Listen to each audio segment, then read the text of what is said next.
시간에 함께 기도하겠습니다. 할렐루야. 주님, 오늘도 주님의 은혜 가운데 함께 모여 예배하게 하시고 또 온라인을 통해서 예배하며 주님의 그 은혜와 사랑을 생각하며 주님 앞에 엎드리게 하신 주님 감사합니다. 믿음으로 승리하는 시간 되게 하시고 주님이 기뻐하시는 거룩한 산대사 될 수 있도록 우리를 주장하여 주시옵소서.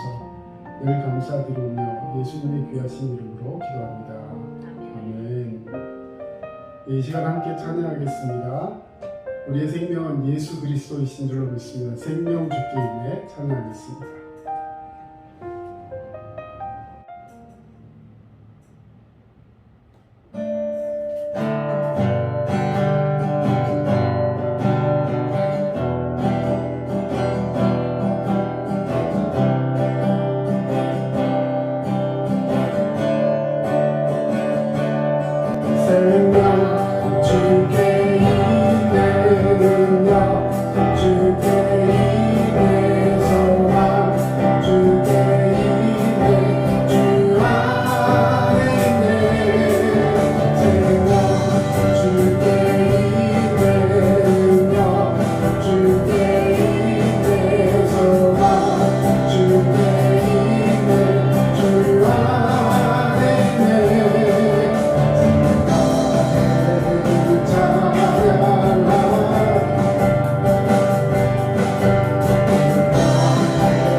이 시간 오늘 함께 하실 말씀은 고린도전서 15장 1절에서 4절 말씀입니다. 고린도전서 15장 1절에서 4절 말씀 함께 봉독하겠습니다. 형제들아, 내가 너희에게 전한 복음을 너희에게 알게 하노니 이는 너희가 받은 것이요 또 그 가운데 선 것이라.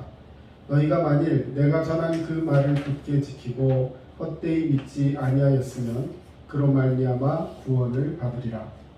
내가 받은 것을 먼저 너희에게 전하였노니 이는 성경대로 그리스도께서 우리 죄를 위하여 죽으시고 장사 지낸 바 되셨다가 성경대로 사흘 만에 다시 살아나사. 아멘. 예, 오늘은 지난 시간에 이어서 복음이란 무엇인가 계속해서 함께 말씀을 이어가도록 하겠습니다. 여러분, 우리 기독교에 있어서 복음이라는 것은 정말 핵심입니다. 신앙생활 할 때 기초적인 부분에 앞에 배워야 할 이론이 아니라 우리 핵심, 다시 말해 복음의 모든 그 골격이 모든 기독교의 핵심이라 할 수 있습니다. 자, 우리 지난 시간에 배운 것들을 토대로 다시 한번 얘기해 보면 복음의 핵심은 무엇이라고 했습니까? 예수님의 죽으심과 다시 살아나심에 복음의 핵심이 있다 말씀드렸습니다. 다시 말해 우리의 모든 죄를 위해서 예수님께서 십자가에 달려 죽으시고 그리고 자기의 모든 의, 다시 말해 율법을 완성하고 그리고 십자가에 달려 죽으실 뿐만 아니라 그 모든 사망 권세 이기시고 다시 살아나시는 그 부활로 인하여서 우리의 모든 죄를 사하시고 우리를 의롭다 칭해 주신 예수 그리스도의 복음이 바로 핵심인 것입니다. 기독교의 믿음은 복음이 무엇인지를 깨닫는 데서부터 시작합니다. 그래서 복음이 없이 기독교에 대한 믿음을 갖는다는 것은 현실적으로 말이 되지 않는 것입니다. 복음은 기독교의 기초인 동시에 기독교인의 삶을 지탱하며 완성하는 기독교의 전부이다 말씀드렸습니다. 다시 말해 기초적인 신앙을 시작할 때만 복음이 필요한 것이 아니라 우리의 삶을 기독교인, 우리 크리스찬들의 삶을 지탱해주며 완성하는 그 기독교의 모든 부분에 있어 복음은 핵심적인 가치를 갖는다 할 수 있겠습니다. 복음은 하나님의 은혜가 사람의 노력이나 열심에 달린 것이 아니라 오직 예수님이 이미 이루신 십자가의 공로에 의해서 이 복음이 시작된다는 것을 여러분 아셔야 합니다. 무슨 말인가 하면 내 노력이나 인간의 공로로 인하여서 구원받는 것이 아니라 오직 예수 그리스도의 십자가의 공로에 의지하여서 우리가 구원받게 되고 그것을 복음, 즉 하나님의 은혜라 말씀드릴 수 있습니다. 그래서 종교적인 사람들과 복음을 믿는 사람들은 아주 현격한 차이를 가지고 있는데 그것은 구원의 이유, 다시 말해 구원받는 이유가 종교적인 사람들은 나의 행위와 열심을 통해서 구원을 이루려고 한다면 복음을 믿는 사람들은 나의 행위가 아닌 하나님의 은혜에 의해서 구원이 있다는 것을 분명히 고백해야 한다는 사실입니다. 그리고 그 은혜가 주어지는 유일한 통로가 바로 예수 그리스도라는 것, 이것이 복음인 줄로 믿습니다. 여러분, 예수 그리스도를 통해 구원받으신 줄로 믿습니다. 네. 자, 신앙이란 내가 하나님을 감동시키는 것이 아니라 내가 하나님께 감동받는 것입니다. 여러분, 이것을 꼭 기억하시길 바랍니다. 많은 종교인들은 어떻게 해서든지 그 신을 감동시켜서 내가 그로부터 무언가를 얻어내려고 하는 것, 이것이 일반적인 종교의 모습입니다. 그러나 우리 하나님은 우리가 감동시켜서 감동을 받으시는 그런 분이 아니라 우리를 감동시켜서 우리로 그 감동에 의해서 하나님 앞에 나와서 일하고 수고하며 그 기쁨을 가지고 주님 앞에 살아가기를 원한다는 것, 여러분 꼭 기억하셨으면 좋겠습니다. 그래서 지난 시간에 마지막 부분에서 이 말씀을 드렸습니다. 우리가 신앙생활을 잘 하기 위해서는 세 가지가 꼭 필요한데 하나님을 잘 알고 복음을 잘 알 수 있도록 성경 공부를 해야 하고 그리고 그 성경을 통해서 하나님을 잘 알므를 통해서 하나님께서 나를 감동시키시는구나. 그 감동에 목매어하며 감동으로 인해 정말 하나님 앞에 영광과 찬양을 돌리는 것이 예배이며 그리고 그 예배를 통해서 주님께서 내게 주신 은혜를 깊이 느끼면서 하나님 앞에 감사함으로 섬김을 갖는 것, 이것이 바로 신앙생활의 가장 중요한 핵심이다. 이 세 가지에 대해서 말씀을 드렸습니다. 자, 오늘은 여기에 이어서 복음의 은혜가 지속적으로 받아들여지기 어려운 이유가 있다는 것을 함께 이야기했으면 좋겠습니다. 자, 우리가 하나님 앞에서 말씀을 받들고 믿음으로 살아감에 있어서 이 복음을 분명하게 받아들여야 되는데 사람들은 그것을 지속적으로 받아들이지 못하는 경우가 있다는 사실입니다. 하나님과 인간과의 핵심 관계는 예수님의 복음이지 인간의 노력이 아니라는 것, 오늘 꼭 기억하시기 바랍니다. 여러분, 이 문제가 해결되지 않고 내가 뭔가를 하지 않으면 안 된다라는 강박에 빠져 있는 사람은 절대로 마음의 참 자유를 얻을 수가 없습니다. 여러분, 복음은 하나님이 우리에게 주신 은혜임을 꼭 기억하시기를 예수 그리스도의 이름으로 축원합니다. 그렇다면 우리가 복음 안에서 사람에게는 두 가지 불가능한 게 있는데, 오늘 여러분 교재에 표현되어 있듯이, 첫 번째, 우리가 아무리 노력한다 해도 우리는 하나님이 우리를 더 사랑하시도록 만들 수 없습니다. 그럼 무슨 말이죠?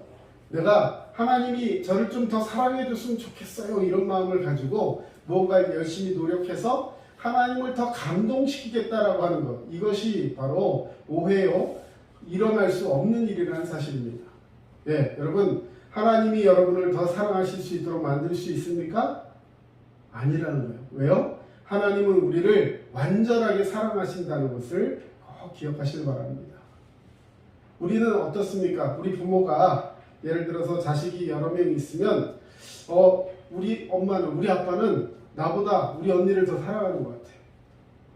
우리 부모는 우리 막내, 예를 들어 동생만 사랑하는 것 같아. 그래서 내가 어떻게든 더 노력해가지고 우리 부모가 다른 형제가 아닌 나를 더 사랑하게 만들었으면 좋겠다, 이런 마음에서 부모님 말씀도 더 잘 듣고 또 막 그렇게 해가지고 내가 제일 많이 사랑을 받아야지, 우리 부모님이 날 더 사랑하도록 만들어야지. 여러분, 이것은 인간의 생각인 거예요. 하나님은 우리가 그렇게 해서 나를 더 사랑해 주시는 분이 아니라 완벽하게, 완전하게 저와 여러분을 사랑해 주신다는 사실을 꼭 기억하시길 바랍니다. 여러분, 하나님이 여러분을 아무런 공로 없이 여러분을 죄인인 그 모습 그대로 하나님 받아주셨고 사랑하시고 지금도 여전히 사랑하고 계신다는 사실을 꼭 기억하시기를 주의 이름으로 축원합니다. 그리고 더 놀라운 사실은 이것입니다. 우리는 어떤 경우라도 하나님이 우리를 덜 사랑하시게 할 수도 없다는 사실입니다. 왜냐하면 하나님의 사랑, 즉 자신의 아들을 내어주심을 통해서 보여주신 그 사랑은 그 자체가 더 작아지거나 더 얕아질 수 없는 사랑입니다. 자칫 우리는 내가 하나님 앞에 열심히 없어지고 또 그로 인해서 하나님 앞에 무엇인가 못하게 되면 하나님이 나로 인해 실망을 하시고 그래서 하나님이 나를 예전보다 많이 사랑하지 않아주시지 않을까라는 두려움 속에 사는 경우가 많이 있습니다. 그러나 여러분, 분명한 것은 하나님의 사랑은 더해지지도 덜해지지도 않는다는 사실입니다. 왜냐하면 하나님의 그 사랑은 완전하시기 때문입니다. 하나님의 우리를 향한 그 절대적인 사랑의 근거는 오직 하나님께만 있습니다. 우리에게는 그 확인점이 없습니다. 믿음이란 하나님이 나를 보시는 그 시선으로 나를 바라보는 것입니다. 여러분, 이 말이 우리에게 위로가 되시길 바랍니다. 믿음이란 하나님이 나를 보시는 그 시선으로 내가 나를 바라봐야 합니다. 여러분은 요즘 여러분이 어떻게 보이십니까? 하나님께서 여러분을 어떻게 바라보고 계실 거라고 생각하십니까? 코로나로 인해서 또 여러 가지 상황들로 인해서 예배가 소홀해지고 또 하나님 앞에 서 있는 우리의 모습이 예전 같지 않다는 것, 여러분 말씀을 전하는 저 본인도 많이 느끼고 있습니다. 많이 나태해지고 여러 가지 모습 속에서 힘들어하는 그런 것들 우리 가운데 있습니다. 여러분, 혹 그것으로 인해서 하나님이 나를 실망하고 있다 생각하지 않으십니까? 여러분, 그러나 분명히 아셔야 할 것은 하나님은 오늘 우리의 이 모습 속에서 정말 예배를 드리고 싶지만 제대로 하지 못하는 그런 모습 속에 갈등하는 이 모습조차도 하나님은 우리를 불쌍히 여겨 주신다는 사실입니다. 아이가 바로 서지 못하고 기우뚱거리며 넘어지고 있을 때 부모는 그 모습을 보면서 그를 곧바로 세우지 않습니다. 넘어짐도 경험하고 거기서 다시 일어서는 그런 힘든 모습이 있다 할지라도 그 연단을 통해서 그 아이가 바로 설 수 있는 것을 기대하고 그를 지켜보는 것이 부모의 마음일 것입니다. 여러분, 또한 우리가 목자의 심정을 한번 생각해 보길 원합니다. 양이 그 한 마리의 양, 잃어버린 양을 찾기 위해서 99마리의 양을 그곳에 도와두고 나머지 한 마리의 양을 찾을 때까지 찾는 그 목자의 심정. 우리가 생각하는 경제적인 생각으로는 도무지 이해할 수 없는 생각입니다. 왜냐하면 99마리의 양을 놔두고 한 마리의 양을 찾는 것은 굉장히 비생산적인 행동처럼 보입니다. 여러분, 그러나 그것이 나의 자녀의 모습이라면 어떻게 될까요? 예를 들어 자녀가 여러 명 있습니다. 단 5명쯤 있다고 생각해 봅시다. 그런데 공원에 가서 함께 놀다가 그 중에 한 자녀를 잃어버렸습니다. 아직도 4명이나 남았으니까 한 명까지 거 포기하고 집으로 갈까요? 절대로 그럴 수 없습니다. 왜냐하면 나의 자녀이기 때문에. 더 많이 믿음을 주고 더 잘한 자녀라서 그 자녀만 칭찬해주고 그 자녀만 사랑하는 것이 아니라 정말로 작은 아이 하나라도 그 아이가 더 귀하고 더 소중한 것처럼 모든 사람을 다 사랑하시는 것, 그리고 자기의 자녀같이 우리를 품어주시고 안아주시는 분, 그분이 하나님이시라는 것입니다. 그리고 그 하나님이 저와 여러분을 바라보고 계십니다. 이제 우리는 그런 눈으로 우리 주변에 있는 우리 형제들, 지체들도 바라보아야 할 것입니다. 우리 너무도 잘 알고 있는 말씀입니다. 하나님이 세상을 이처럼 사랑하사 독생자를 주셨으니 이는 그를 믿는 자마다 멸망하지 않고 영생을 얻게 하려 하시니라. 아멘. 여러분, 하나님은 세상을 사랑하셨다 하셨어요. 여기서 말하는 세상은 지금 이 세상, 강팍하고 죄짓고 하는 이 세상을 말하는 것이 아니라 저와 여러분, 다시 말해 하나님께서 구원해야 할 대상들, 하나님의 피조물들을 이야기하고 있는 것입니다. 하나님은 저와 여러분을 이처럼 사랑하사, 그 이처럼 뒤에 나오는 말들, 독생자를 주셨고 그를 믿는 자마다 멸망치 않고 영생을 얻게 하려는 그 사랑으로 나를 사랑하시고 그 사랑의 눈으로 저와 여러분을 바라보고 계신다는 사실입니다. 우리는 하나님께 예수 그리스도를 통해 성령의 은혜를 통해 복음을 가진 자, 다시 말해 복음을 빚진 자입니다. 이제 그 복음을 이웃에게 전할 수 있는 사람이 되어야 할 줄로 믿습니다. 요한복음 14장 6절, 내가 곧 길이요 진리요 생명이니 나로 말미암지 않고는 아버지께로 올 자가 없느니라. 여러분, 예수님께서 저와 여러분을 사랑하여 주시는 줄로 믿습니다. 진리 되신 예수님, 그 예수님께서 우리를 사랑하시고 우리에게 십자가의 부활로 우리를 구원해 주시는 줄로 믿습니다. 예수 그리스도의 복음의 십자가, 고린도전서 15장 3절 4절 말씀 오늘 같이 읽고 마치려고 합니다. 우리 같이 읽겠습니다. 내가 받은 것을 먼저 너희에게 전하였느니 이는 성경대로 그리스도께서 우리 죄를 위하여 죽으시고 장사 지낸 바 되셨다가 성경대로 사흘 만에 다시 살아나사. 아멘. 여러분, 성경대로 누구를 위하여 죽으셨다고요? 저와 여러분을 위해 죽으셨습니다. 또 장사 지낸 바 되었다가 성경대로 사흘 만에 다시 살아나사.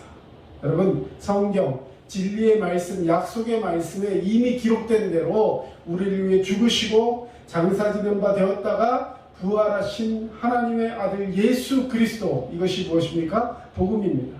여러분, 그 복음을 믿고 믿음 안에서 이제 그 복음의 그 은혜 가운데 살아가면서 내가 무언가를 해서 하나님을 감동시키는 것이 아니라 나를 감동시키시는 그 하나님의 은혜를 붙들고 이제 그 하나님의 감동을 받으며 여러분 믿음으로 살아가는 저와 여러분 되시기를 주의 이름으로 축원합니다. 기도하겠습니다.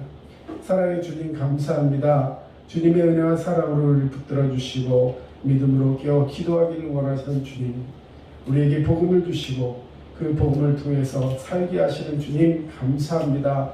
주여, 믿음을 가지고 살아야 함에도 불구하고 그렇게 살지 못하며 복음이 내게 영원한 그 은혜의 복음임에도 불구하고 때로는 나의 삶과 나의 삶의 그 모습 때문에 주눅들고 그 믿음이 흔들리는 이 연약한 믿음을 주님 용서하여 주시옵소서.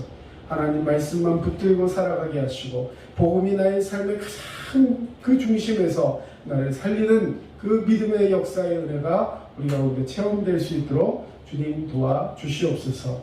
지금은 우리 주 예수 그리스도의 은혜와 하나님 아버지의 크신 사랑하심과 성령님의 도우심과 위로교통 충만하심이 주님의 말씀 붙들고 믿음으로 살아가기를 원하는 그 복음에 순종한 믿음의 사람들 머리머리 위에 이제로부터 영원토록 함께 하시기를 간절히 축원하옵나이다.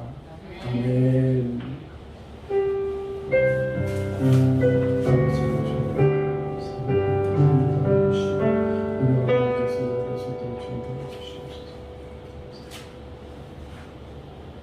지금까지 남양주 다산신도시 두드림침례교회 전철호 목사였습니다. 여러분 믿음으로 승리하시고 더 위에 건강하시고 하나님의 은혜 가운데 늘 행복하시기를 축원합니다. 감사합니다.